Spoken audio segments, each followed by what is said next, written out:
అప్పు అయితే తాడు తీస్తూ ఉంటుంది. "ఈ తాడెందుకు ఇప్పుడు" అని కళ్యాణ్ అడుగుతూ ఉంటాడు. ఆ మాటలకి అప్పు అయితే ఈ తాడు పట్టుకొని మనం పైకి ఎక్కేస్తే మన రూమ్‌లోకి వెళ్ళొచ్చు అనైతే అప్పు అంటూ ఉంటుంది. సరే అని చెప్పేసి కళ్యాణ్ అయితే ఊరుకుడుతూ ఉంటాడు.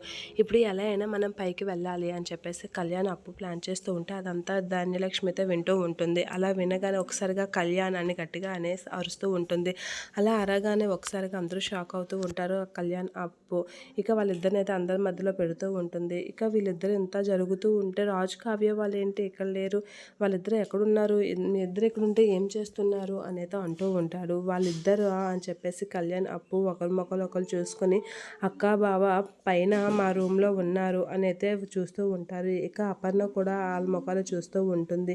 ఏంటి మీ మొఖాలు మీరు చూసుకుంటున్నారు? ఇంత జరిగినా వాళ్ళిద్దరు బయటికి రావడం లేదేంటి? అని అనేసరికి ఇక అప్పు ఏం చేయలేక బాబా వాళ్ళ గదిలోకైతే వెళ్తూ ఉంటారు. ఇక అక్కడికి వెళ్ళి రుద్రాని అయితే డోర్స్ ఓపెన్ చేయగానే రాజు, కావ్య వాళ్ళైతే మాట్లాడుకుంటూ ఉంటారు. ఇక రాజు అయితే షాక్ అవుతూ ఉంటాడు. వాళ్ళందరూ లోపలికి వచ్చేసరికి ఇక అప్పు కావ్య కూడా షాక్ అవుతూ ఉంటుంది. ఏంటి వీళ్ళిద్దరూ ఇక్కడేం చేస్తున్నారు అనైతే షాక్ అయ్యి అలా చూస్తూ ఉంటారు. ఇక ఒకసారిగా కంగారు పడుతూ ఉంటారు రాజు, కావ్య అందరిని అక్కడ చూసేసరికి.